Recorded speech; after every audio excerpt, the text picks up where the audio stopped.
Hello दोस्तों, नमस्कार। शुभ संध्या सभी को। मैं अजय सिंह काफ़ी लंबे समय के बाद healthy wise and rise channel में फिर एक नई वीडियो में आप सभी का स्वागत है। एक्चुअल क्या है, कुछ व्यस्तता होने के कारण मैं जो स्वास्थ्य संबंधित जानकारियाँ आप लोग को शेयर करता था, तो थोड़ा मैं बिजी होने के कारण मैं नहीं शेयर कर पाया। इसके लिए क्षमा प्रार्थी हूँ। और फिर मैं अब कंटिन्यू रखूँगा और बीच बीच में कभी ऐसे गैप रहेगा, बट मैं इतना गैप अब करने की कोशिश नहीं करूँगा। तो बने रहिए वीडियो हमारे साथ अंत तक। देखिए, बहुत एक महत्वपूर्ण जानकारी है जो कि स्वास्थ्य संबंधित मैं प्रोवाइड करता हूँ, वो सबके लिए आवश्यक है और इससे लोगों का भला होता है। लोगों तक सही जानकारी पहुँचने से उनके उपचार और उनको एक सही राह मिल जाती है, जिससे उनको मदद मिलती है। और अगर किसी को रोग है, किसी को प्रॉब्लम है, तो वो ठीक होने में उनको काफ़ी हेल्पफुल रहती है ये जानकारी। तो देखिए, आज मैं जो चर्चा करने वाला हूँ, देखिए सोराइसिस के बारे में। सोराइसिस क्या है, लोग बहुत कंफ्यूज रहते हैं। एक्चुअल सोराइसिस और फंगल इन्फेक्शन दोनों में काफ़ी डिफरेंस होता है। देखिए, जैसे रिंग जैसे हो गया, जैसे दाद खाज खुजली ये सब हो जाता है, ये फंगल इन्फेक्शन के वजह से हो सकते हैं। ठीक है, पुअर हाइजीन की वजह से भी हो सकते हैं, तो ये अलग चीज़ है। बट सोराइसिस क्या है, एक ऑटो इम्यून डिजीज है जो अपने शरीर के अंदर ही इम्यूनिटी होती है, अपने शरीर में ही कुछ ऐसी प्रॉब्लम, एलर्जी और ये चीज़ें उत्पन्न कर देती है, तो वो सोराइसिस का एक कारण बन जाता है। सोराइसिस में क्या होता है, सोराइसिस में देखिए क्या होता है, जो स्किन है एक तरह से फटने लगती है, उसमें पतले पतले छिलके जैसे हो जाते हैं, रेड ब्लड जैसा आ रहा है दिख जाएगा, खुजली भी हो सकती है, और कभी कभी कंडीशन ऐसा होता है पेनफुल कंडीशन हो जाती है। तो ये सब ऑटो इम्यून डिजीज के नाम से जाना जाता है सोराइसिस। इसकी कारण क्या है, कारण तो एग्जैक्ट कारण सभी के साथ नहीं होता, ना सभी को अच्छे से पता है, लेकिन ये कन्फर्म है ऑटो इम्यून डिजीज ये होता है। लेकिन ये ट्रीट कैसे किया जा सकता है, इसका खान पान कैसा होना चाहिए, और इसको है ना हमें क्या सावधानी रखना चाहिए अगर किसी को सोराइसिस की समस्या हो गई है, तो ये सब चीज़ें हमें समझने की जरूरत है। देखिए, सोराइसिस भी एक स्किन डिजीज है, ये क्लियर होगा, बट फंगल डिजीज नहीं है।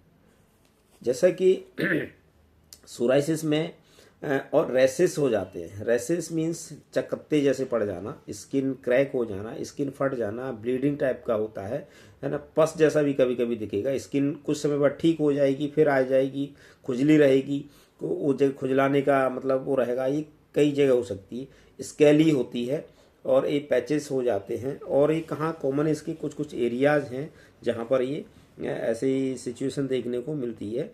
तो जैसे कि खोपड़ी पे होता है किसी किसी के, जैसे देखोगे ऐसे बाल भी उस जगह के गायब हो जाता है, तो स्किन में काफ़ी चकता जैसा हो जाता है, वो काफ़ी ग्रो होता रहता है ना। तो उनको बहुत समस्या होती है, पेनफुल भी रहता है, ये सब दिक्कत होती। और जैसे कोहनी एल्बो हुआ, इस जगह हो जाएगी, घुटने पर हो जाएगी, कभी कभी पेट पे हो जाएगी, पैरों की उंगलियों के आसपास हो जाएगी। कोई असहज महसूस होता है उस व्यक्ति को, अच्छा नहीं लगता, और ऑडवर्ड भी लगता है, प्लस ये प्रॉब्लम भी करता है, खुजली की समस्या बनी रहती है। तो इसमें क्या होता है, ये एक तरह से लॉन्ग टर्म क्रोनिक डिजीज है, इसको हल्के में नहीं लेना चाहिए। देखिए, दाद खाज खुजली ये टेम्परेरी है, कम समय के लिए। फंगल इन्फेक्शन है, हाइजीन मेंटेन करेंगे और कुछ लोशन ये सब यूज़ करेंगे तो जल्दी ठीक हो जाता है। लेकिन सोराइसिस में ऐसा नहीं है, तो ये हमें क्लियर डिफरेंस पता होना चाहिए। और सोराइसिस में हमें क्या खाना चाहिए, क्या नहीं खाना चाहिए, देखिए इसके लिए कोई भी रिकमेंडेड ऐसा डाइट प्लान नहीं है। लेकिन फिर भी फूड प्रोडक्ट जैसे मिल्क प्रोडक्ट हैं, डेयरी प्रोडक्ट हैं, इनको अगर अवॉइड करेंगे तो ज़्यादा हो अच्छा रहेगा। इससे इन्फ्लामेशन बढ़ता है, इन्फ्लामेशन बढ़ने से खुजली होगी, तो ये सब ये रहता है। जैसे रिंग वार्म हुआ, रिंग वार्म में ये सब चीज़ें नहीं है, उसमें थोड़ा सा अगर सोप यूज़ कर रहे हैं तो थोड़ा सा अवॉइड करते हैं। हाँ, और सोराइसिस क्या है, इसमें जो ट्रीटमेंट में क्या है, कार्टिकोस्टेरॉइड अक्सर देते हैं, उससे टेम्पोररी ट्रीटमेंट होता है, टेम्पोररी रिलीफ मिलता है, लेकिन परमानेंटली इसका सॉल्यूशन अच्छे से नहीं हो पाता है। इसमें खासकर लोशन यूज़ करते हैं, क्रीम यूज़ करते हैं, जेल यूज़ करते हैं, और फोम भी, कुछ फोम में मेडिसिन आती है, यूज़ करते हैं। और टॉपिकली इसमें थेरेपी ही दिया जाता है। और बाकी लोग एंटीबायोटिक यूज़ करेंगे, इसमें इसका कोई मतलब नहीं रहता है, एंटीबायोटिक रिकमेंडेड भी नहीं होती। बट किसी को अगर और कुछ इशूज है, प्रॉब्लम है, ब्लड इन्फेक्शन है या अदर यूटीआई हुआ है, इन चीज़ों में इनको दिया जाता है, एंटीबायोटिक्स देते हैं।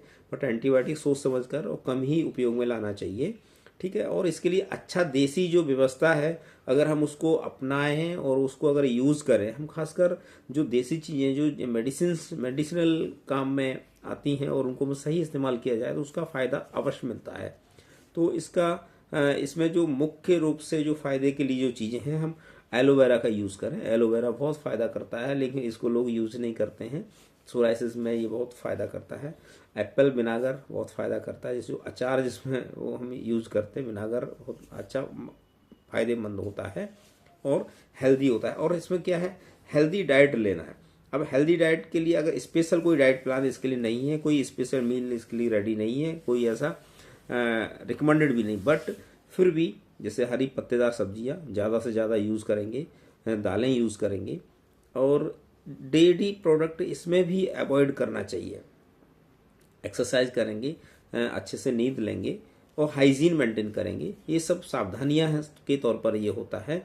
और अच्छे स्किन डर्मेटोलॉजिस्ट से दिखा सकते हैं, उनसे संपर्क कर सकते हैं, सलाह ले सकते हैं।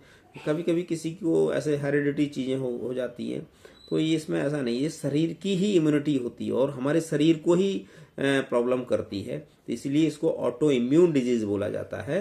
तो हमें इसके लिए सावधान रहने की, जितना हाइजीन अच्छा मेंटेन करेंगे वो उतना अच्छा रहता है। बार बार खुजली करने से बचना चाहिए, ठीक है। साबुन कम से कम यूज़ करेंगे, ज़्यादा अच्छा है, क्यों डिटर्जेंट से उसमें और ज़्यादा क्या बोलते हैं, एक रैसेस इंक्रीज हो सकते हैं और उसमें खुजली की समस्या ज़्यादा बढ़ सकती है।